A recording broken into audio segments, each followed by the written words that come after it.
இன்றைக்கி mini vlog பார்க்க போகிறோம். மினி வ்ளாக்னால் இப்போ 7 o'clock ஆகுது. அது நைட் வ்ளாகா இல்லை ஈவினிங் வ்ளாகா தெரில.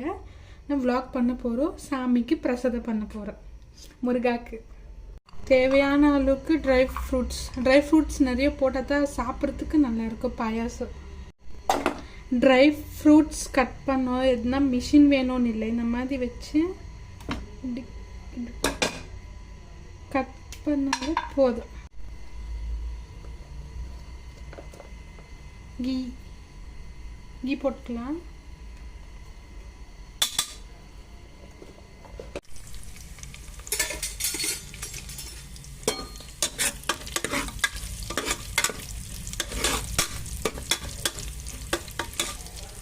சேமியா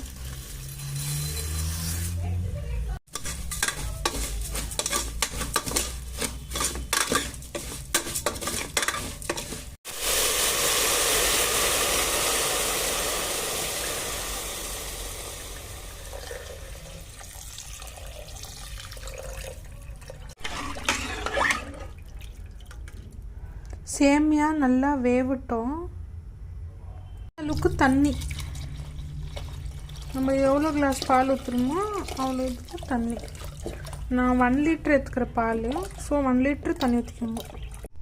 பூஜை பண்ணும்போது எப்போவுமே கேர்ள்ஸ் பொட்டு வைக்கணுமா, வச்சுக்கலாம்.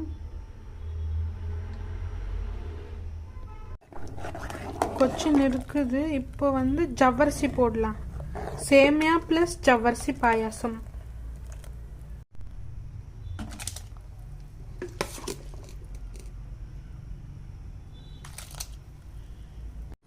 ஜவ்வரிசி போட்டேன். நான் என்ன மிஸ்டேக் பண்ணேன், ஜவ்வரிசி நிறைய ஊற வச்சுட்டுக்கிறேன். நீங்கள் பண்ணுறதா இருந்தால் கொஞ்சம் ஜவ்வரிசி குவான்டிட்டி கம்மியாக போடுங்க. லாஸ்ட்டாக சுகர் போட்டுக்கோங்க. உங்களுக்கு எவ்வளோ அளவு தெரியல உங்களுக்கு. சர்க்கரை ஒரு 250 கிராம் போடுங்க, இல்லைன்னா ஒரு 45 கிராம் போடுங்க, இல்லைன்னா 400 கிராம் லாஸ்ட்டு. நம்ம சர்க்கரை லாஸ்ட்டாக போட்டோம். நல்லா கொச்சிச்சு. இங்கே பாருங்கள், ஜவ்வரிசியாக வேந்துச்சு.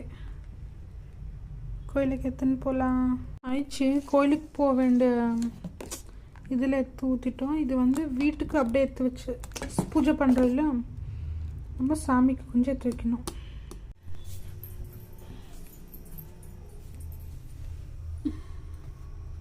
இங்கே இருக்கிறாரு.